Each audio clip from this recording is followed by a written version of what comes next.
pues, benvinguts altra volta i benvingudes després del dinar, no? Que a voltes sempre costa molt reprendre l'activitat, però anem a arrencar, que si no no acabarem. I tenim una vesprada molt interessant, tenim per davant una conferència de Saúl Castro, que ara vos comentaré un poquet, i també tenim una taula de delictes d'odi que ja estan per així també les persones que van a participar.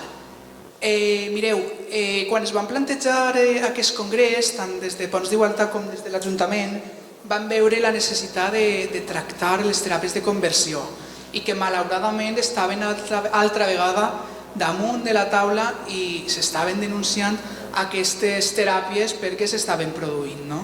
I recentment, i jo crec que els que esteu a la sala ho sabreu, crec que fa una setmana o dos també a un col·legi de València, si no recorde malament. Per tant, donada la circumstància, vam contactar amb Saúl, ens vam posar en la pista, i Saúl és advocat, treballa també al Ministeri a la línia 028 i és especialista en portar als tribunals aquestes teràpies de conversió. Jo crec que entre tots anem a aprendre moltíssim. Bienvenido al COI, Saúl, la verdad que estamos muy agradecidos de que estés con nosotros y nosotras, así que todo tuyo.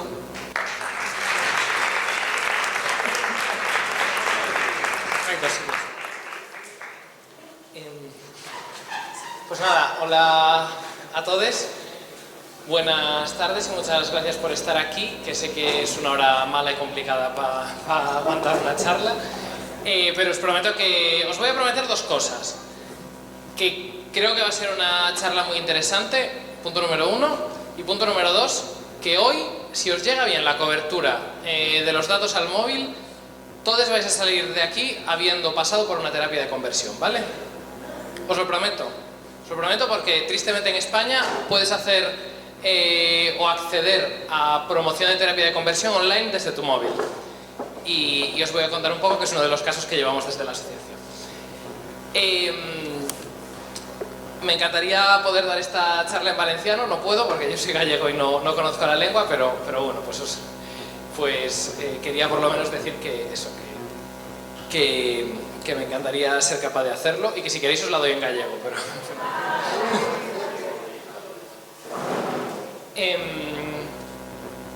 ¿Está todo bien? ¿Empiezo? Vale, perfecto. Pues nada, un poco la manera en la que yo he decidido enfocar esto, no sé cuánto tiempo tengo, pues como 45 minutos, más o menos, vale, porque yo me enrollo mucho, hacedme algún gesto así y tal, y yo cierro.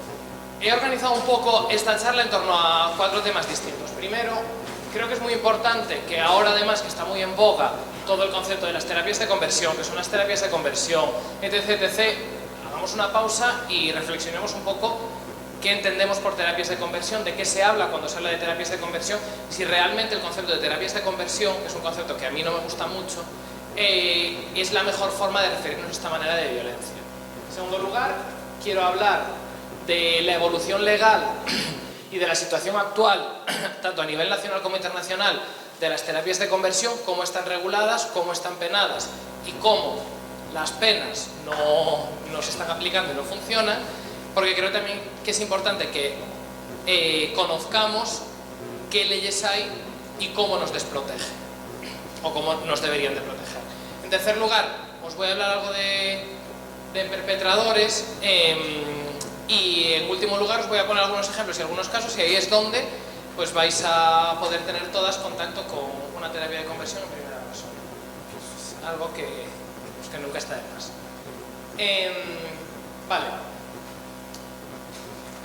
A mí me gusta mucho hacer las charlas estas como bastante habladas, y cualquier persona que tenga cualquier duda, yo voy a hacer preguntas al público. Si alguien quiere contestarme, pues que levante la mano y que conteste. Si alguien no se entera de lo que estoy diciendo, por favor, que levante la mano y que me pregunte, porque no me gusta nada estar aquí dando yo la chapa sin que nadie intervenga o me confronte o me cuestione las cosas. Quería empezar preguntando, ¿hay algún jurista en la sala o abogados aquí presentes? Vale, súper bien, porque si digo algo o me pongo a hablar de algo que no sé, nadie me va a corregir. Pues eso, os comentaba que yo siempre enfoco mucho estas charlas hablando primero de... me gusta, porque yo soy muy neurótico, me gusta siempre partir de un análisis conceptual de qué hablamos cuando hablamos de terapias de conversión. Realmente podemos utilizar este término, terapias de conversión, para referirnos a este tipo de violencia? Yo personalmente, y quienes os hayáis leído mi libro, que supongo que no habrá sido mucha gente, pero si queréis os animo a leerlo, discuto mucho el concepto de terapias de conversión. Creo que es un concepto que atrae mucho no que atrae, pero que es muy impactante cuando se hacen noticias, cuando se habla, cuando se pelea por nuestros derechos. Es mucho más impactante hablar de terapias de conversión que hablar de ecosier o de esfuerzos de cambio de sexual y de género, que nadie se entera de qué es eso. Pero sí que es cierto que hablar de terapias de conversión es un concepto incorrecto y esquivo. ¿No se escucha? Vale, bueno, me lo pongo más en la boca, perdón. Hablar de terapias de conversión es un concepto incorrecto. ¿Por qué? Por dos cosas. El concepto terapias o la palabra terapias tiene una connotación medicalizante y positiva. Es decir, si algo es una terapia, implica que tiene unas implicaciones positivas para la salud, que es algo recomendado por facultativos o por profesionales del campo de la salud o de la medicina. Por tanto, yo siempre, o intento evitar hablar de terapia, porque realmente ninguno de estos enfoques son terapéuticos, ninguno de estos enfoques están basados en publicaciones científicas o en estudios empíricos que demuestren que funcionan y que son inocuos para la gente. Entonces, terapias lo desechamos. ¿Y qué pasa con el concepto de conversión? Pues el concepto de conversión también es un concepto erróneo. Porque no todas las terapias de conversión o los ecosieg buscan la conversión, ni lo prometen. Sí que es cierto que antiguamente y tradicionalmente sí que se buscaba modificar la orientación sexual o la identidad de género para acomodarla a la cis-heterosexualidad.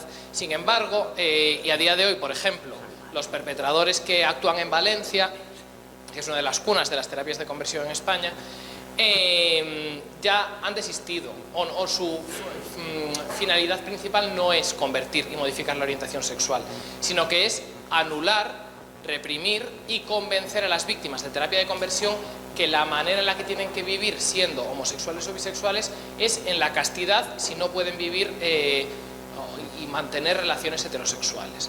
Entonces, si hablamos, el concepto de conversión entonces tampoco captaría completamente esta violencia, porque al final esta violencia lo que busca es no necesariamente hacerte heterosexual o cis-heterosexual, sino que lo que busca es no permitirte vivir plenamente tu identidad o tu orientación sexual.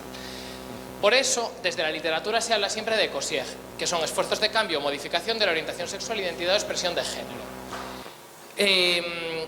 El concepto de esfuerzos de cambio o modificación es un poco más amplio, no es el más perfecto de todos, pero es que tampoco nunca vamos a poder definir correctamente las terapias de conversión de ninguna forma. Pero es que yo voy a usar durante todo este tiempo terapias de conversión para referirme a esta violencia, porque pues ecosieg es lo que yo pongo en mis escritos a los juzgados, pero es que al final hay que comunicarse y creo que ahora todas ya sabemos por qué estoy usando estos términos, pero sí que me apetecía puntualizar esto.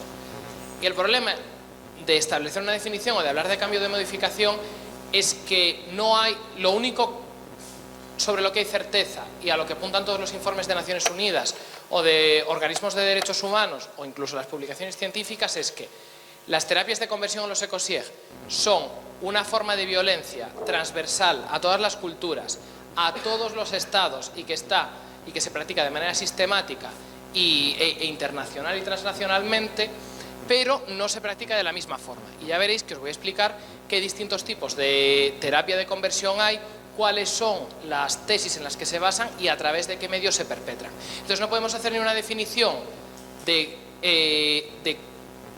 las formas en las que se llevan a cabo porque hay multitud de formas, si vais a flipar cuando os lo cuente. Entonces, ¿cómo las definimos? Yo personalmente, y la definición que yo aventuro en mi libro, es una definición teleológica, es decir, ¿cuál es la finalidad de las terapias de conversión? Pues la finalidad es conseguir la modificación, anulación o represión de la orientación sexual, identidad o expresión de género de las personas contra las que se dirige para acomodarlas a los cánones imperantes en nuestra sociedad cis-heterosexual. Y así es como yo entiendo las terapias de conversión. Cuando me refiero a algo como terapia de conversión, me estaré refiriendo a este tipo de violencia que tiene esta finalidad. Cualquier violencia que lleve implícita esta finalidad, para mí, yo la voy a considerar terapia de conversión y la voy a perseguir con esos fines. Siempre hay una pregunta, que no sé si alguna de vosotros la estaréis haciendo, que es ¿qué pasa con la mutilación genital intersexual? ¿Qué pasa con los caracteres sexuales? ¿Se puede entender que las operaciones cosméticas hechas a menores, intersex, principalmente a menores, también luego se hacen tratamientos médicos y quirúrgicos a mayores de edad, ¿se puede considerar una terapia de conversión? Ahí hay mucho debate. Yo personalmente prefiero no considerarlo. ¿Por qué? Porque creo que las maneras y los contextos en los que se produce la mutilación genital intersexual es muy distinta a cómo se produce las terapias de conversión. Entonces, de manera estratégica y para poder abordarlo correctamente y sin que unas violencias invisibilicen a las otras, creo que es importante analizarlas, trabajarlas y luchar contra ellas por separado. ¿Por qué? Porque la mutilación genital intersexual, primero, se practica principalmente por funcionarios y por poderes del Estado. En los hospitales, el Comité de Derechos del Niño, en su informe sobre España de 2019, indicó que había una práctica sistémica en todos los hospitales de España de realizar, sin recabar correctamente el consentimiento de los progenitores, mutilaciones genitales intersexuales. Entonces aquí no es curas locos o peña ultrafanática y ultrarreligiosa que en centros de orientación familiar captan a víctimas y les hacen en secreto terapias de conversión, que es lo que sucede con las terapias de conversión. Aquí es que tú tienes a una criatura intersex y el médico te recomienda que para que pueda socializarse mejor hay que operarle los genitales. Entonces son dos violencias distintas en dos contextos muy distintos que yo creo que es mejor no mezclar para evitar que una no fagocite a la otra y que al final no se investigue todo lo que se tiene que investigar. Pero sí que es cierto que muchas veces que en otros estados, por ejemplo en Estados Unidos o en Canadá, se considera también la mutilación genital intersexual como una terapia de conversión. Yo no la considero, a pesar de que creo que haya que investigarla. Vale, habiendo dicho que las terapias de conversión varían muchísimo de un punto a otro y en los medios en los que se perpetran, sí que es cierto que en Naciones Unidas se han identificado 3 tipos distintos de terapia de conversión, por así decirlo, de enfoques sobre la base de los cuales se perpetran las terapias de conversión. Por un lado están las terapias de conversión médicas o los enfoques médicos. Como veréis, cada enfoque parte de una premisa distinta, todas ellas falsas, sobre el origen de la orientación sexual. Los enfoques médicos estuvieron muy en boga a lo largo de todo el siglo pasado y sobre todo en los años 60-70, un poco antes del psicoanálisis, cuando se entendía que la diversidad sexual y también la diversidad de género eran producto de una disfunción biológica congénita que se podía tratar de manera exógena, es decir, a través de operaciones. Está documentado, hay muchos estudios muy interesantes sobre implantación de tejidos de personas heterosexuales o homosexuales para curarles la homosexualidad a los homosexuales, lobotomías e intervenciones cerebrales para curar la homosexualidad o las identidades no cisgénero, exámenes médicos forzosos, tratamientos hormonales o corticoideos para modificar la orientación sexual o la identidad de género.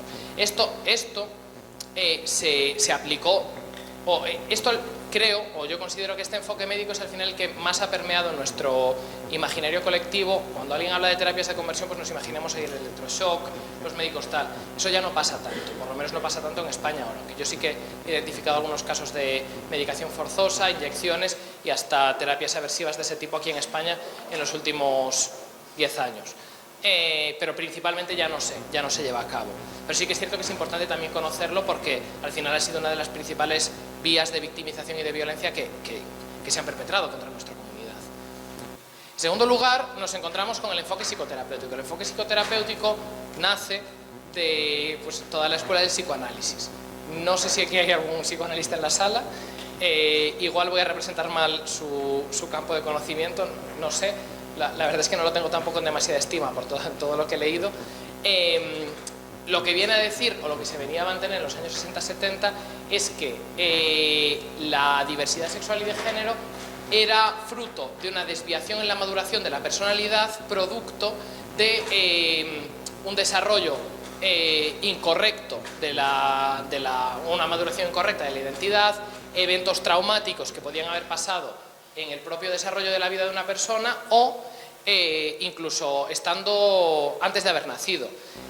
Los principales propositores de estas teorías son Richard Cohen y Joseph Nicolosi. ¿Alguien conoce estos dos señores? Pues si entráis en internet, en la Casa del Libro, y ponéis ¿cómo dejar de ser homosexual?, la Casa del Libro sigue vendiendo el libro de Richard Cohen.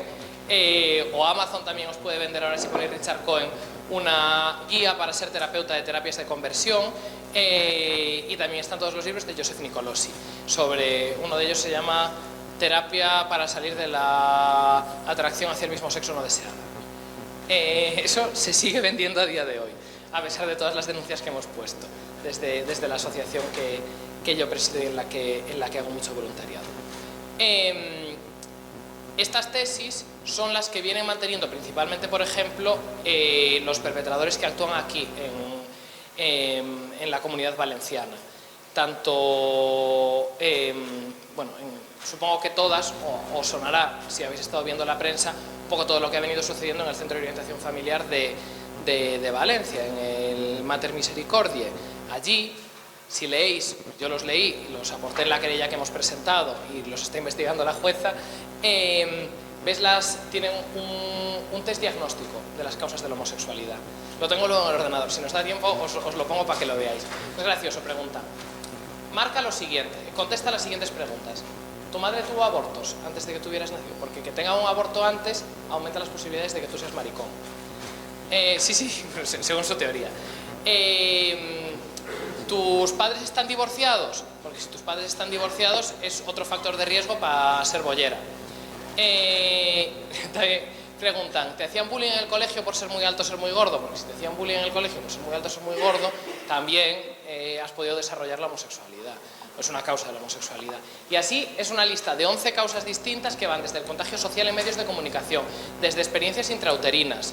Si tu madre tuvo depresión cuando estaba preñada de ti, si eres un travelo tremendo, ¿sabes? Eso es lo que dice. Y es absurdo leerlo, y sobre todo leerlo desde la posición en la que yo lo leo, que es una posición en la que yo he hecho mi salida del armario, ya estoy en paz con mi identidad, pero no es lo mismo la posición desde la que lo habría leído yo con 14 años, no habría sido lo mismo, y no es la misma posición desde que la lee gente que pertenece a estas comunidades. ¿Por qué? Porque tiran de estereotipos y de pensamientos que todavía siguen permanentes en nuestro pozo cultural y en los discursos culturales en relación con la diversidad sexual, para justificar que la orientación sexual no es algo innato, que yo en eso no me meto. Técnicamente, la orientación sexual es producto de factores biológicos, no culturales, pero no genéticos. Pero independientemente, lo que dicen es, como no es algo genético, es algo cultural, es algo que se puede cambiar y es algo fruto de experiencias traumáticas que se hayan vivido en el pasado.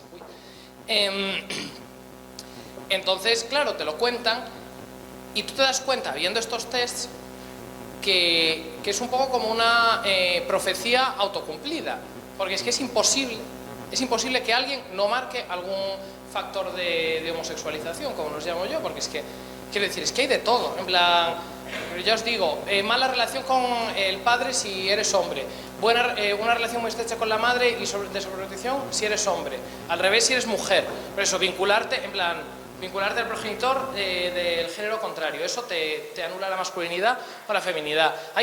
Es que es absurdo todo lo que hay. Entonces, claro, tú dices, claro, van ahí las víctimas al centro de orientación familiar, les dicen, lo primero, les hacen este test. Claro, es que tú tienes 5 hermanos, ser el menor de hermanos también es un factor homosexualizante. Tus padres se divorciaron, te hicieron bullying, es que cualquier cosa que te pase y lo culpan ahí, y entonces dicen, ahora hay que trabajar esto para que tú dejes de ser gay. Estos son un poco en lo que se basan los enfoques psicoterapéuticos. ¿Cómo tratan los enfoques psicoterapéuticos la homosexualidad para curarla? Pues la tratan a través de psicoterapias y terapias interpersonales. ¿De qué hablamos cuando decimos esto? Pues hablamos de ejercicios de habla, de programas de autoayuda, de entrenamientos para saber ligar. Yo he leído manuales para saber ligar. He leído, aquí en Valencia, manuales para aprender a jugar al fútbol como hombres. Pero no de verdad, en plan de, cuando se mete un gol se celebra y hay que ir corriendo, os lo prometo, en plan, que suena ridículo, pero es que es como atribuyen una importancia tan grande a estos elementos culturales que entienden que les tienen que explicar cómo ser hombres heterosexuales de verdad y hacen estos ejercicios. Es ridículo. Yo me río porque vivo disociado, pero me río porque es tan absurdo, que si no hubiera gente que lo pasa mal y que su vida está en juego, sería, no sé, para hacer una película de Berlanga o algo así. Entonces eso, entrenamientos para saber ligar, hipnosis, reacondicionamiento masturbatorio. ¿Qué es esto? Las víctimas tienen que llevar un diario de hoy no me he masturbado, o si me he masturbado lo he hecho con pornografía cis heterosexual. Tienen que confesar todas las fantasías que han tenido. Hay algunos grupos de terapia de conversión. No es Posible la Esperanza, que es el que actúa principalmente en Valencia, sino Verdad y Libertad, que es el que actúa más en Andalucía, que lo que decía era, agarraros, que 180 días en castidad hacía que tu cerebro se reconfigurara y que te volvieras heterosexual. Sí. La que digo yo, joder, pues, en plan, que habrá gente que tenga mucha suerte y que no pase épocas de sequía, pero en plan de, igual te va mal y ya te haces hetero sin querer. Total, eso. Te digo, en plan, 6 meses sin follar, soy hetero.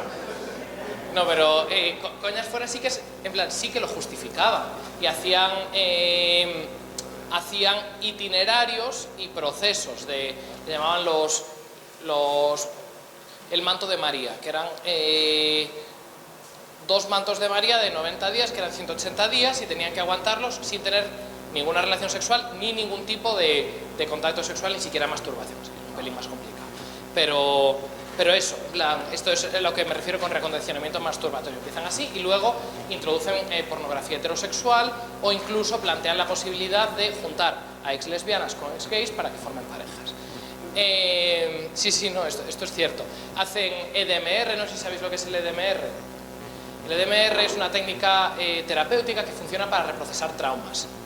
¿Cómo funciona el EDMR? Seguro que lo habéis visto en alguna peli o algo así, que es lo mítico que te ponen un estímulo que es continuo y entonces desde ese estímulo continuo, en un lugar seguro, tú vas a través de una terapia guiada con tu terapeuta a un evento traumático para desensibilizarlo. Entonces visitarlo, pues tuviste un accidente, ahora tienes miedo a entrar en coche, pues lo recuerdas, pero tú recuerdas que estás aquí presente, entonces le restas importancia. Esto está estudiado que funciona. ¿Qué pasa? Ese maricón no es un evento traumático, en plan de, no puede. Quiero decir, estás expuesto a tu identidad todos los días de tu vida, no es que tengas que reprocesar un evento concreto específico, entonces no funciona, pero también aplican EDMR para estas cuestiones. Aplican técnicas de psicodinámica, que esto también no es gracioso, es horrible, pero yo me lo tomo a risa porque es que si no se puede hablar de esto.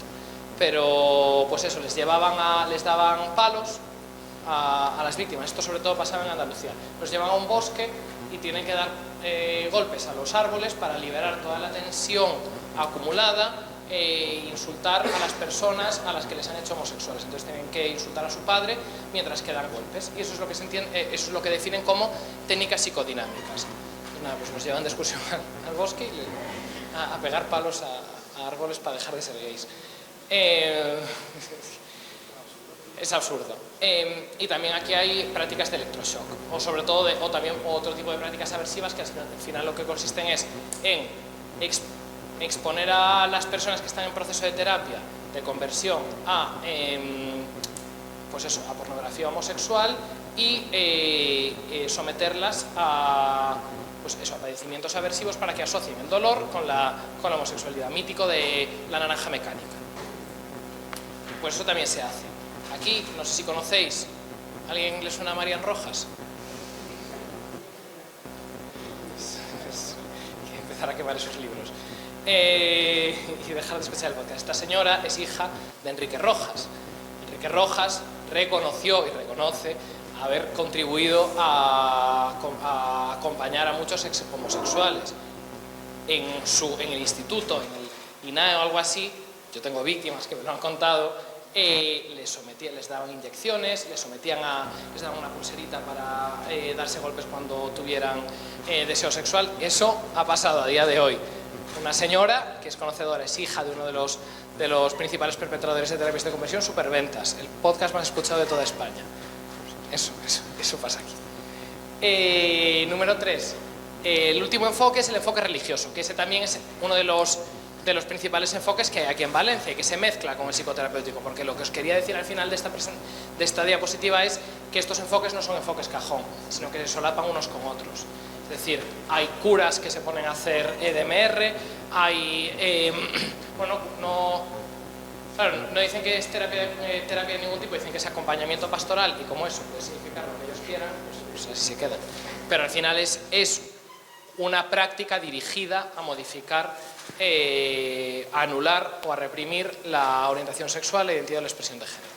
Los enfoques religiosos parten de la premisa de que no es que algo se haya madurado mal y que haya que terminar de madurarlo interiormente y psíquicamente, sino que es una visión moralista de la orientación sexual o de la identidad de género, y dicen que es inherentemente maligno y moralmente reprobable. Entonces lo que hay que hacer es, y esto es lo que dicen todos los curas y todos los obispos, no, nosotros no discriminamos, a los homosexuales no los discriminamos. Lo que pasa es que las prácticas homosexuales son comportamientos, ¿cómo dicen? Desordenados, inherentemente desordenados, o no sé qué desordenados, que eso lo pone el Catecismo de la Iglesia, uno de los documentos que tienen en la Conferencia Episcopal. Entonces lo que hay que hacer es reprimir la práctica aceptando al homosexual, pero aceptando al homosexual siempre y cuando no ejerza o no viva plenamente su sexualidad. Entonces no sé hasta qué punto eso es una aceptación. Y lo que hacen es, pues eso, abstinencia sexual y celibato forzado, sesiones de rezo continuado. La denuncia que voy a meter yo esta semana es contra un grupo que se llama Transformados, que también estuvieron aquí en Valencia, 150 personas en una iglesia en la ciudad de Valencia, que lo que proponen es rezar el rosario todos los días y tener intentar buscar un encuentro con Cristo para que te hable y colme todo el amor que te falta por ser homosexual. Eso es lo que hace, eso es lo que proponen, y llevan a exhomosexuales que tuvieron un encuentro con Cristo y que ya dejaron de serlo y que viven en celibato pleno. Pues eso les vamos a denunciar esta semana en la Dirección General del Ministerio de Igualdad. Luego también hacen humillaciones colectivas, se aprovechan mucho de todo el tema de los... Es que yo fui a un colegio de curas y se me olvidó, fui al colegio de curas mientras que era hetero y he olvidado toda esa parte de mi vida. Pues se llama, eso, la confesión. Se aprovechan de la confesión para sonsacar secretos, sonsacar cuestiones de la intimidad personal y usarlas dentro del grupo contra la persona que en teoría quiere dejar de ser homosexual, etc, etc. Vale. Situación internacional. ¿Cuántos países diríais? ¿Alguien se atreve a decirme en cuántos países se regulan las terapias de conversión? ¿Cuántos países se puede ir a la cárcel por practicar una terapia de conversión? ¿Cuántos diríais? ¿Quién diría que hasta 10? Que levante la mano. ¿Puedes repetir la pregunta? Eso, a ver si la formulo bien. ¿Cuántos países criminalizan la práctica de terapias de conversión?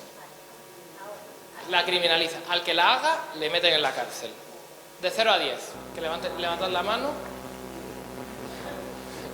De 10 a 20. ¿Alguien se atreve ahí? ¿Más de 20? ¿Nadie? Pues... 27. 27 regulan. 58 jurisdicciones lo penan con pena de prisión. Sí que es cierto, bueno, eso para que lo veáis. Los estados que lo regulan con penas de cárcel son 23, si no me equivoco. Porque ahí, por ejemplo, está España, que España no impone pena de prisión directamente. Pero hay países como Alemania, Bélgica, Francia, Islandia, Chipre, Ecuador, Argentina, Vietnam, Paraguay, India o Perú o Portugal o Países Bajos. El problema que hay con la regulación de las terapias de conversión es que, a pesar de que los organismos de derechos humanos se han pronunciado y han indicado que estas prácticas son absolutamente contrarias a los derechos humanos y que pueden ser constitutivas de tortura, que es la mayor prohibición que tienen todos los estados, no se puede torturar, es una prohibición absolutamente aplicable a cualquier estado. No todos los estados han llevado a cabo el mismo enfoque a la hora de tutelarlas y de regularlas. Los estados y las jurisdicciones que criminalizan con pena de cárcel son las mínimas. Hay un total de más de 200 jurisdicciones que tienen normas específicas para tutelar las terapias de conversión. Cuando hablo de jurisdicciones, para que lo entendáis, ¿por qué no digo estados? Porque, por ejemplo, igual que aquí en España hay distintas jurisdicciones a nivel administrativo, cada comunidad autónoma tiene sus leyes LGTBI, ahora que la ley trans tipifica como una infracción administrativa las terapias de conversión, pues ya están prohibidas en toda España, pero hasta el año pasado solo había 8 comunidades autónomas que las sancionaban y que, iba a decir que las perseguían, pero no, porque ninguna se ha perseguido y esas leyes se les han pasado por el forro. Pero bueno, ahí están las leyes. La cosa es, ¿qué enfoques se están llevando a cabo a nivel internacional y comparado? Pena de prisión en 58 jurisdicciones, como os decía, pena de multa, que eso es lo que se hace en España. En España ni siquiera se prohíbe continuar con las actividades. Lo que se hace en España, los que perpetran terapias de conversión, las promueven o las difunden, es ponerles una multita, en función de la comunidad autónoma, pues puede ir de 20.000 euros hasta 120.000 euros y a seguir. ¿Cuántas multas creéis que se han puesto en España? Y esta es una pregunta con trampa.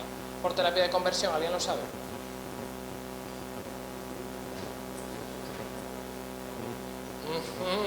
¿Alguien sabe la respuesta? En España se puso una multa a una señora de la que os voy a hablar después, se llama doña Elena Lorenzo, 2019, coach de identidad, que te ayuda a madurar tu identidad y a sacar tu heterosexualidad interior, de 20.001 euros. La Comunidad de Madrid se le puso en 2019, a pesar de que se le había denunciado por Arcópoli en 2016. Cuando se le puso la multa, ¿cuánto tiempo, cómo de impeditiva para llevar a cabo su labor creéis que fue esa multa? ¿Creéis que tuvo que vender su local? Una semana con un crowdfunding organizado por Hazte Oír le sirvió para recaudar los 20.001 euros y seguir manteniendo abierta su página web, porque ni siquiera se acordó el cierre de su página web. Recurrió a los tribunales diciendo que habían tardado muchísimo tiempo en llevar a cabo, en incoar y sancionar. Sí que es cierto que los expedientes sancionadores en teoría caducan a los 6 meses. Este se había prolongado durante 3 años. El Tribunal Superior de Justicia le dio la razón. Dijo que la Comunidad de Madrid había actuado de manera fraudulenta y que había conculcado su derecho a la defensa en un expediente sancionador. Qué raro, qué curioso, que la Comunidad de Madrid, gobernada por un gobierno que ha dicho que las personas tienen que tener libertad para escoger su orientación sexual, no investigara suficientemente las terapias de conversión que ofertaba esta señora desde su página web.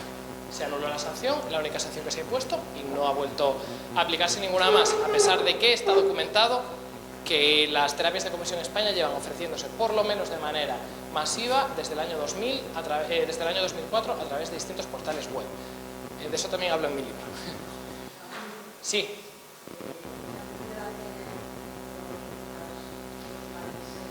El primer país en el que se empezó a hablar y que determinó que las terapias de conversión pasaran de ser un fenómeno localizado a estudiarse a nivel internacional fue, y yo creo que en plan os va a sorprender, fue Ecuador.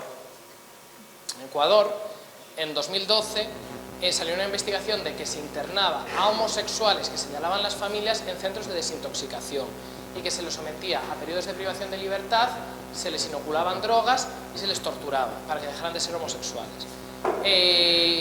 A día de hoy, si no me equivoco, la práctica de terapias de conversión en Ecuador está penada con 12 años de cárcel, pero solo se han impuesto 3 sanciones y creo que todas rondaban como al cambio eran como 10 euros de multa y ya está. A la gente a la que han investigado desde que ha entrado en vigor esta norma.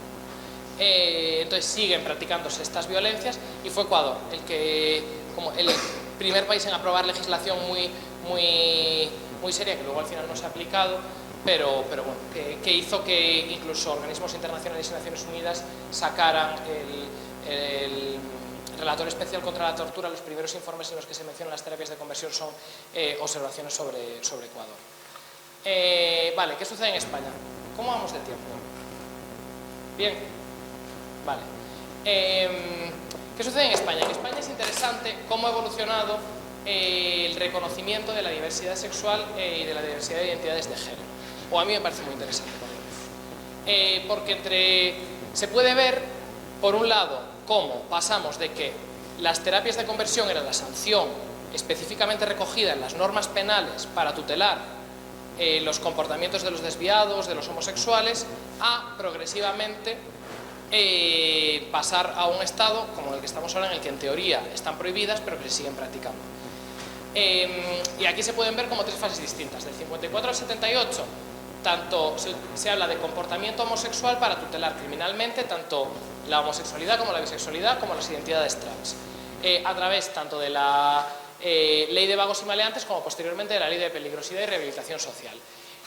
La pena para estos crímenes era terapia de conversión, al final internarte en unas instituciones especializadas para resocializarte. Se estima que unas 5.000 personas fueron detenidas por tener un comportamiento homosexual durante el franquismo. Se estima, yo estoy seguro de que habrán sido más, estos son los datos que yo he encontrado en distintos informes. Y había distintos espacios específicamente dirigidos a encerrar a personas por su identidad o su orientación sexual. La primera indemnización que se concedió a una persona por haber sido víctima de estas políticas y estas leyes fue en 2009, de 4.000 euros. El segundo periodo es del 78 al 2016, 2007-2016, que se empiezan a producir los primeros pasos de despatologización. Por un lado, la orientación sexual se despatologiza y se despenaliza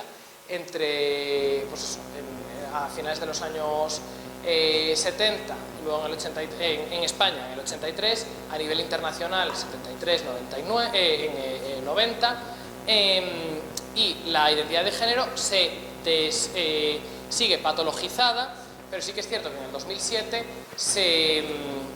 solo se psicopatologiza, es decir, ya no se exigen cirugías o procedimientos quirúrgicos de afirmación del género para poder acceder a la rectificación registral de la mención de sexo. ¿Cuál es la regulación de los ecosieg durante todo este periodo? Alegal, no está regulado. Es decir, el problema de la legalidad es complejo porque obviamente a ti si te estafan y te piden pasta para dejar de ser gay y no te dejan de ser gay, pues sería un delito de estafa. Pues es que a ver quién reconoce que ha peccado 30.000 euros, que yo tengo víctimas que han pagado ese dinero por estar 11 años en terapia de conversión.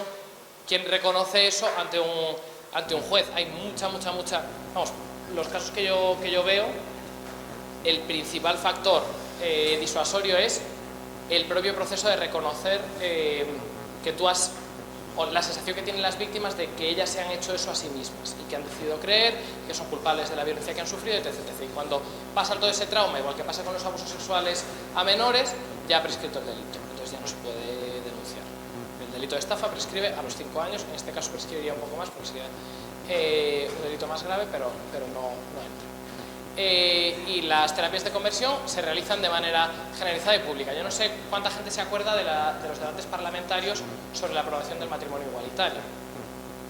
¿Os acordáis que en 2005 fue un señor que se llama Quirino Polaino al Senado, propuesto por el PP, y dijo literalmente un 20 de junio de 2005 que él había acompañado a cientos de homosexuales que ya no lo eran, que había ayudado a curar a cientos de homosexuales, y eso lo dijo un señor en el Senado. En el Senado. Nadie le hizo nada, nadie le investigó. Dijo, uy, este señor acaba de reconocer que hace terapias de conversión. Nada. Se volvió a su casa y siguió practicando terapias de conversión hasta la fecha. Eso, dice asimismo, el conocimiento que tengo yo sobre la homosexualidad procede de mi propio ejercicio en la práctica clínica al que he dedicado miles de horas, lo que me hace sentirme seguro de lo que estoy diciendo. Y es que a estas alturas pasan de los 160 hombres y mujeres con conducta homosexual que han solicitado mi ayuda humanitaria como terapeuta para dejar de serlo. Esto lo dijo este señor en el Senado, en 2005, es que no hace ni 20 años. Del 16 al 23, la situación legal de la diversidad sexual y de género sigue igual, pero se produce una hiperregularización. 8 comunidades autónomas, entre ellas la Comunidad Valenciana, aprueban leyes administrativas que tutelan la práctica de terapias de conversión. ¿Qué pasa con las leyes administrativas? Que no sirven para nada. No sirven para nada en el tema de la tutela de las terapias de conversión, pero otras cosas sí que sirven. ¿Por qué? Primero, porque entienden que la práctica de terapias de conversión se tiene que investigar igual que una multa de tráfico o que el botellón. ¿Por qué? Porque establecen un procedimiento sancionador en el que si la policía recaba pruebas o la administración recaba pruebas, y se incoa un procedimiento sancionador en el que la víctima no puede participar porque es solo administración contra presunto responsable, y en el que eventualmente se sanciona con una pena de multa, pues igual que si te pillan bebiendo en la calle. ¿Qué pasa? Que la terapia de conversión no se hace en los parques a las 2 de la mañana, con música. Las terapias de conversión se hacen en entornos privados en los que las víctimas son captadas a través de redes de confianza y en los que no hay posibilidad de recabar pruebas a no ser que sea un juez el que acuerde, o el fiscal, el que solicite que un juez acuerde un orden de entrada y registro, que acuerde intervenciones telefónicas, etc, etc. O que una víctima quiera denunciar los hechos. Pues que además en el procedimiento sancionador la víctima no tiene derecho a participar. Si quieren llamar a testigos a declarar, yo tuve un procedimiento sancionador aquí en la Comunidad Valenciana contra un cura que había dicho, no me acuerdo, Alabat es un pueblo, ¿os suena? Albalat, perdón. Pues ahí un cura había dicho que los homosexuales tenían que morirse o algo así. Y le puso una denuncia. Y tomamos declaración al cura ante la Consejería de la Generalitat, con el instructor, pero no tienen obligación de decir verdad. Es que no la tienen porque no es un procedimiento penal, no es un procedimiento judicial. Los testigos que vinieron, todos los señores del pueblo que se trajeron, ese cura, a decir que era el cura más maravilloso y más fraternal del universo, no tenían obligación de decir verdad. Los que habían denunciado los hechos no quisieron ir para no enfrentarse a represalias, el instructor no pudo dictar una orden para que la policía fuera a buscar a estos señores para hacerles comparecer. Entonces, no es un sistema que funcione para tutelar estas violencias. Igual que tampoco lo es la sanción que se prevé, que es una sanción de multa. Como ya os he dicho, estas redes que practican y perpetran terapias de conversión son redes que están hiperincentivadas y que tienen muchos contactos con mucho dinero. Entonces da igual que se les ponga una multa de 20.000 euros porque pueden recaudar. Hay que hacer, la multa te la pueden pagar tus adeptos. A la cárcel no va a ir el dueño de Hazte Oír, a la cárcel va a ir el que lo haga. Entonces ahí sí que hay un elemento disuasorio para investigarlo. Y a día de hoy seguimos con una ley trans que que para mí es una ley bastante mala, yo la critico mucho, es una ley muy mediocre que solo ha hecho las cosas a medias, que tiene cosas positivas obviamente, pero que en el tema de la tutela de las terapias de conversión no es suficiente, porque replica el modelo fallido de las autonomías. Y además esto se suma a que los perpetradores de estas terapias hilan muchísimo más fino. Ahora, si entráis en distintas páginas web de perpetradores de terapias de conversión, ya no hablan de madurar la masculinidad, ahora hablan de corregir las conductas hipersexuales. ¿Qué cojones es eso? Pero utilizan un lenguaje tan fino que es un silbato de perro, un whistle dog. Los que quieren entender entienden, se acercan a ellos, en privado les hacen terapia de conversión, pero con los anuncios que ponen no se puede abrir una investigación por estos hechos. Y eso por un lado, y luego también lo juntan con discursos centrados en los derechos de las personas. Hablan de libertad de dejar de ser homosexual, hablan de los derechos del paciente de querer someterse a las prácticas que sean. Vale, bueno, esto ya os lo he comentado un poco por encima, el tipo de perpetradores, no hay un tipo de perpetrador común, sin embargo yo personalmente los diferencio entre, en función de su ideología, si tienen una ideología religiosa, pues como todos estos que actúan aquí en Valencia, si tienen una ideología transexcluyente, porque como veréis, a día de hoy no todavía, pero para mí las agrupaciones transexcluyentes y las agrupaciones TERF, como puede ser por ejemplo Amanda, están en un paso anterior. Está en un paso de producir documentos e información para incitar a los padres a un miedo en relación con el contagio social de las identidades trans. Yo no sé si habéis leído todas estas cosas de las que hablan de la disforia de género de inicio rápido. Dicen que es lo que genera las identidades trans en los menores. Pues están creando mucho contenido para influenciar a los padres a que lleven a terapia de conversión a los menores. Es decir, todavía no hay una práctica sistemática y estructurada, como sí que sucede con las terapias de conversión, a la diversidad sexual, hay más unos movimientos de presión para generar material pseudocientífico que apoyen unas eventuales terapias de conversión sistemáticas. Por otro lado, también es cierto que las terapias de conversión a las personas trans han sido mucho más transversales y mucho más claras, incluso sancionadas por el Estado, porque si hasta el año pasado a ti te obligaban a pasar por a tener que justificar tu identidad y recibir un certificado y un diagnóstico, si tú tenías que ser diagnosticado, se te podía, o se abrían más vías a que meterte a algún tipo de terapia de conversión. Al final, yo he hablado con familias de menores trans que yendo al logopeda, que muchos les recomiendan llevar a los menores trans al logopeda, y el logopeda les recomendaba: no, pues no te dirijas a tu hijo trans con pronombres masculinos, tú trátale en femenino, si no te hace caso que se aguantará porque es una tontería. Córtale, déjale el pelo largo, no se lo cortes. Oblígale a ponerse ropa femenina. Les recomienda, eso es una terapia de conversión también. Lo que pasa es que se ha normalizado mucho más porque hasta la fecha las identidades trans estaban patologizadas hasta el año pasado. Entonces sí que cabían más abusos por parte de los profesionales que tenían que diagnosticar la identidad. Y luego, por otro lado, podemos diferenciar si es motivación económica o si es una motivación altruista, aunque todos los grupos altruistas siempre piden la caridad para continuar con el proyecto. Vale, esto, sin más, voy a hablar de los casos, porque si no, en plan, esto va a ser un pelín más largo y no quiero eternizar.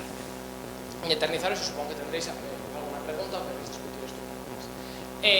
Os voy a comentar 3 casos. El primer caso, es posible la esperanza. No sé si os suena. Estos son los que operan aquí en Valencia. Es posible la esperanza. Se crea entre 2011 y 2012 tras una reunión en la Santa Sede donde acuden individuos que trabajan la AMS. ¿Sabéis lo que significa la AMS? Atracción hacia el mismo sexo no deseada, que es el término así como medicalizante, igual que dices TOC, pues dices AMS, que utilizan para referirse a la diversidad sexual, esta gente. Tanto de Latinoamérica como de Italia como de España se reúnen en la Santa Sede y establecen unos patrones de abordaje de la maduración de la identidad. En España los impulsores son Santiago Olmeda o el padre Antonio, que es su seudónimo, que vive en el convenio de las Carmelitas Descalzas de Ruilova, en Cantabria, y Belén Vendrell, que era la mano derecha de Reich Pla en el arzobispado de Alcalá de Henares. Aquí en Valencia los principales promotores de estas prácticas eran los directores del Centro de Orientación Familiar.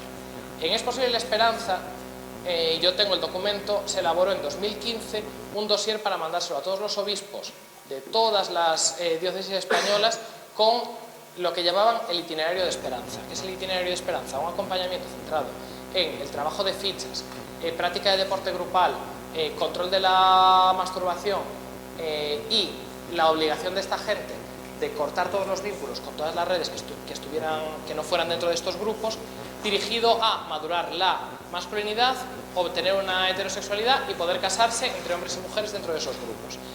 Los que tenían más problema de poder dejar de ser gay, no sé por qué, lo tenían, les daban medicación porque colaboraban con distintos psicoterapeutas. Uno de ellos, aquí valenciano,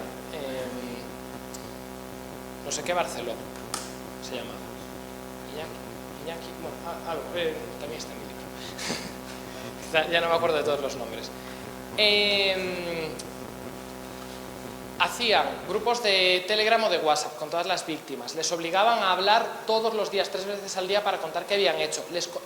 El nivel de control es tan fuerte que a mí todas las víctimas que han salido y que luego me han contactado me dijeron que fue más duro salir de estos grupos que estar dentro de ellos, porque una vez que salieron, toda la gente con la que llevaban 5, 6, 8 años relacionándose les dio la espalda, les cortó. Ellos ya habían perdido los contactos con su familia, con sus amigos. Había gente que había dejado la universidad porque le habían recomendado su orientador dentro de Es Posible Esperanza que dejara la universidad porque no era bueno, que estaba exponiéndose a tentaciones. Que se vieron más solos al salir que al entrar, y eso también reforzaba que muchas veces otra vez volvieran. Y también por una falta de recursos y de atención por parte tanto del colectivo y de la sociedad civil como de los poderes públicos. La sede en Valencia la tienen aquí en el Centro de Orientación Familiar, Mater Misericordiae, y los distintos miembros del Mater Misericordiae, en función de sus profesiones, pues tenemos tanto a Federico como a su mujer Isabel, que trabajan en el Madre María Josefa de Alacuás. ¿Sí? Si digo algún nombre que está, porque yo tengo muchos nombres en la cabeza. Bueno, en ese colegio. Pues estos dos, en sus profesiones, siendo ellos directores o responsables del centro de orientación familiar, captaban a menores, que es todo lo que ha estado saliendo en la prensa. No, seguro que tú no eres tal, no, dime, no, es que tenemos este proyecto, si quieres vente unos días a hacer tal. Entonces les hacían el test diagnóstico, les asignaban un orientador y les empezaban a obligar a hacer los cuadernos, las fichas e integrarse en las distintas actividades de Es posible la esperanza. Eso, y bueno, las técnicas eran eso, sesiones individualizadas y grupales en las que se interrogaba a la víctima y sobre todo las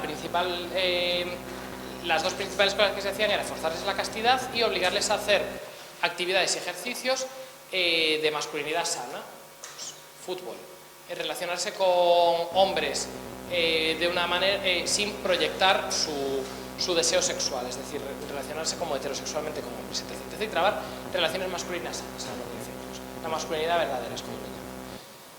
Vale, número 2.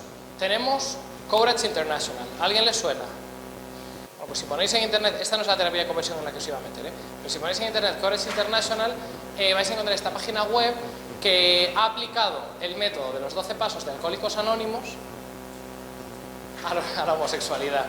Entonces tiene como, esto no son 12 pasos, son 7 metas, y si cumples estas 7 metas, puedes vivir tu homosexualidad en castidad de manera permanente. Entonces establece los grupos Courage en Courage. En Courage es para familiares, sobre todo para padres que quieran evitar que sus hijos sean homosexuales, y establecen pues estos distintos pasos. Está todo colocado en su página web.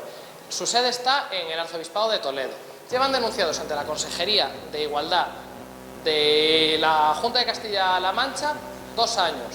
Yo llamo todos los meses, tengo ahí ya el número, les digo, ¿qué tal la denuncia? No, es que, claro, es que todavía no estamos aplicando la ley, no tenemos reglamento. Y yo les recuerdo que va 2 años ya, que esto se sigue haciendo impunemente. Digo, por si quieren en algún momento sancionarlo o abrir el expediente sancionador. Sí, nos ponemos con ello. Pues así estamos.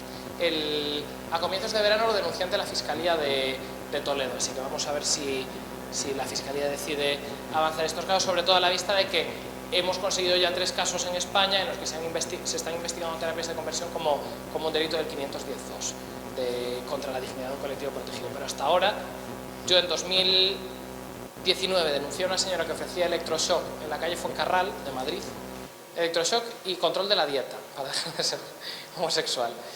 Dije, a ver, es que esto es tan grave que si meto la denuncia en juzgado, el juez me va a incoar un procedimiento. Miento, no, primero metí la denuncia en la Fiscalía. La Fiscalía dijo, no vamos a presentar acciones, porque cualquier persona es libre de iniciar un tratamiento para obtener la sexualidad que desea. La Fiscalía de Madrid. La Fiscalía de Madrid. Digo, bueno, me da igual el fiscal, porque con el juez, que seguramente tenga 2 dedos de frente. El juez archiva, así que también entra dentro de la libertad de opción de las personas y que esto no tiene carácter delictivo. Sí, claro. Vale. Bueno. Si queréis, yo puedo proyectar bastante bien si queréis. Vale, perdón. Lo siento, no me había dado cuenta.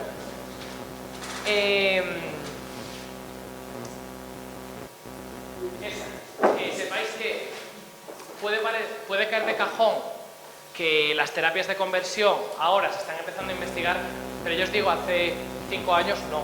Y tengo resoluciones judiciales en las que dicen específicamente que esto no es delito, ofrecer terapias de conversión no es delito. Vale, bueno, estos son los 3 señores, por si alguna vez los veis en la calle, después se tal, que les digáis que están denunciados. Y bueno, y aquí es un poco lo que cuentan que hacen. Dicen que recomiendan terapia, recomiendan tratamientos, vale. Atrás. Ahora es cuando os voy a pedir que cojáis vuestros móviles y que pongáis www.elenalorenzo.com.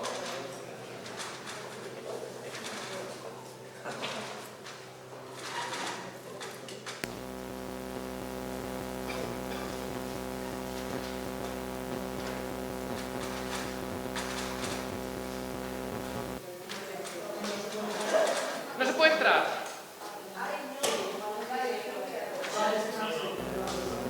Sí, Elena Lorenzo. Bueno, ahora te contaremos que me había alegrado. ¿Se carga? ¿Alguien se ha cargado la puerta? Perfecto.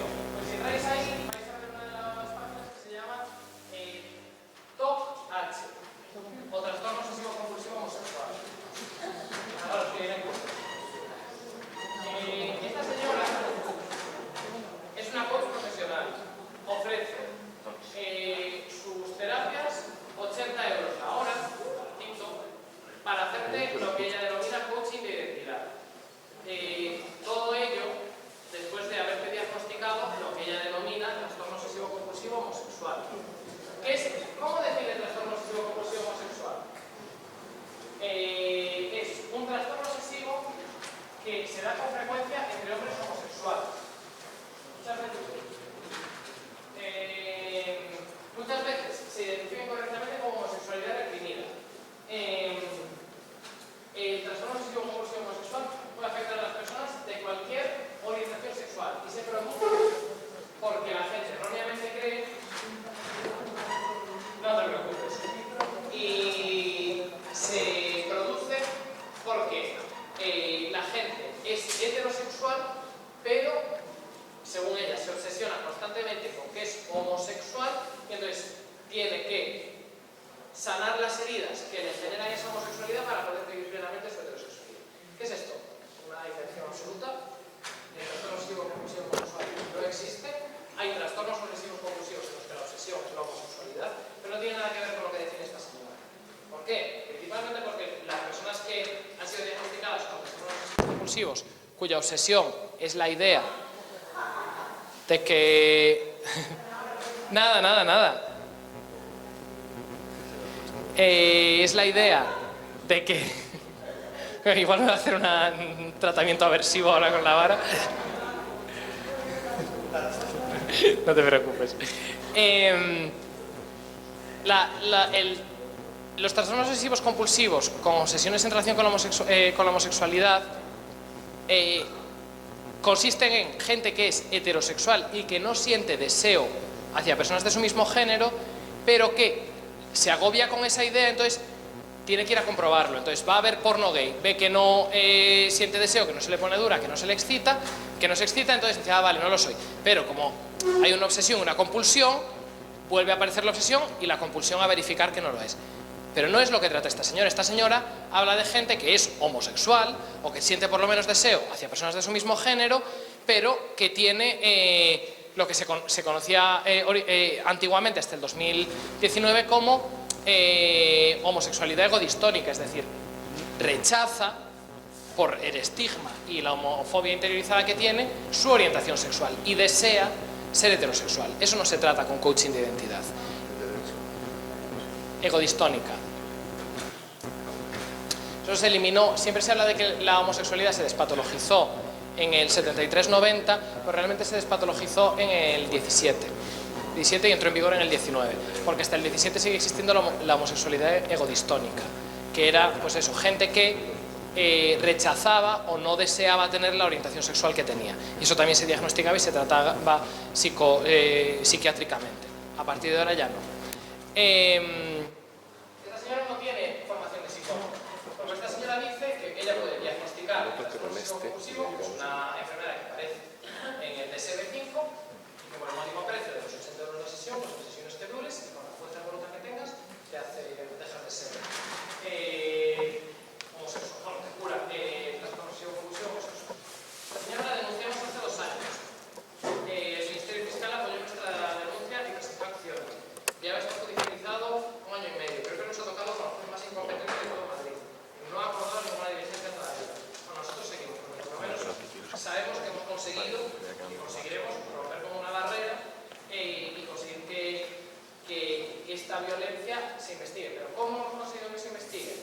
Por delito de odio por un lado, pero también por delito de intrusismo profesional. Esta señora se está rogando las capacidades que no tiene. Ella no es psicóloga. Si fuera psicóloga, estaríamos más jodidos. La denuncia que metimos fue intrusismo profesional, delito contra los consumidores, porque al final ofrece un servicio que claramente es contrario al bienestar de los consumidores y tiene riesgos, que lo señala, y delito de violencia. Por ahora se está investigando, espero poder daros mejores noticias la próxima vez que venga por aquí o que veáis que comunico algo en las redes sociales en las mías. Esa es la que allegedly hacía promoción de sus servicios. Ella dice que no. Y bueno, esto es un poco todo. No sé cómo vamos de tiempo. Fatal. Pues aquí estoy yo, mis redes sociales, por si queréis seguirme, si en algún momento queréis contactarme. Estoy absolutamente disponible para todo lo que necesitéis. Tengo mucho activismo pro bono y activismo jurídico. Entonces, cualquier cosa, de verdad, sentiros con toda la libertad de contactarme y de preguntarme lo que necesitéis, porque si tengo tiempo, pues lo haré. Y la de la letra es otra en relación con las terapias de conversión. Todo esto en clave de terapias de conversión. Entonces, eso sí que no. Sí que es cierto que ahora mismo hay una iniciativa ciudadana europea que se está recabando, tiene que recabarse 1 millón de firmas antes de mayo del próximo año para que que la Comisión se plantee si elaborar una directiva o un reglamento, una directiva sería en este caso, en la que obliga a los estados a sancionar y tipificar como los estados quieran las terapias de conversión. Ese es el problema, que España, porque es que yo estuve involucrado, como muchas de vosotros estaríais, en la tramitación de la ley trans. Yo redacté una enmienda para modificar el Código Penal y tipificar como una infracción penal la práctica de terapias de conversión. Esa enmienda no salió. ¿Por qué? Porque el PSOE no quería mojarse y ya estaba hasta arriba con el tema TERF de su partido y dijo, pues no vamos a meternos a tocar el Código Penal, y más con cómo estaba toda la historia de la ley del solo sí es sí. Que no, en plan, pues ya tocar el Código Penal después de eso era enfrentarse a crítica en medios de comunicación y de ultraderecha. Hemos vuelto a presentar nosotras la misma propuesta. Nosotras lo que defendemos es que España, igual que ha hecho Francia, igual que ha hecho Portugal a comienzos de este año, igual que están haciendo todos los países de nuestro entorno, y igual que es la tendencia general en todos los países que están atajando de manera legal las terapias de conversión, tienen que modificar el Código Penal para tipificar como un delito concreto, un delito contra los derechos fundamentales de la persona, la práctica de las terapias de conversión. La promoción o la difusión se puede quedar en las leyes sancionadoras administrativas, porque el propio acto de promoción o difusión implica que va a haber algún soporte que se pueda registrar y que pueda servir como prueba. Entonces eso no es problema, porque eso sí que se va a poder sancionar y se va a poder investigar. El problema es la práctica, que muchas veces, si solo se captan las víctimas boca a boca, no se puede, no hay ninguna prueba para identificarlo y para sancionarlo. A día de hoy, esto os lo cuento para que lo sepáis, nuestra asociación ha presentado una querella en los juzgados de Valencia contra el Centro de Orientación Familiar, todo fuera de todo lo que ha sido en los medios. Esto no lo hemos sacado demasiado porque queremos que declare primero nuestra víctima, hemos solicitado que se acuerden varias cosas para investigar todos estos hechos. Y pretendemos saber si podemos conseguir que esto se investigue como un delito contra la integridad moral de esta víctima, porque esta víctima ha querido denunciar y estaba dentro de los 5 años antes de que prescribieran los hechos. Pero nuestro objetivo es que se tipifiquen como un delito específico a la práctica, que se sancione este delito también para las personas jurídicas y que, estando tipificado como un delito en sí mismo, no va a hacer falta depender necesariamente de la víctima para poder acreditar que ha sido una víctima de estafa o que ha sido una víctima de lesiones para que se pueda sancionar, sino que a mayores las lesiones que se cometan a las víctimas se investigarán por otro lado, pero teniendo ya un principio de prueba de que se está promoviendo un itinerario para modificar la orientación sexual, que se puede investigar penalmente. Entonces, para mí la vía es la modificación del Código Penal y es en lo que yo voy a estar trabajando desde la asociación todo este año. Y sí que nos gustaría contar con apoyo de todas asociaciones también de distintas partes de España y con pues, todas las fuerzas políticas y todo lo que haya, porque sí que creo que no hay otra vía, porque es que en España ya va desde 2016 que esto está prohibido. En Madrid, por ejemplo, en la Comunidad Valenciana desde el 18, si no me equivoco, 17. Justo. No, en plan, esta gente que está actuando en los colegios no empezó desde que entró el PP o Vox en el gobierno. En plan, esta gente lleva años y años y años, y ahora porque ha salido, porque hay más conciencia y porque hay víctimas que también no por echarme cero flores, pero sí por estar trabajando con ellas. Yo con toda la gente que ha denunciado en los periódicos llevo años hablando y trabajando. Y han decidido dar el paso y hemos recopilado información. Entonces, porque ahora ha surgido esto, pero esto lleva pasando muchísimo tiempo y si no se ataja con una reforma integral no se va a solucionar.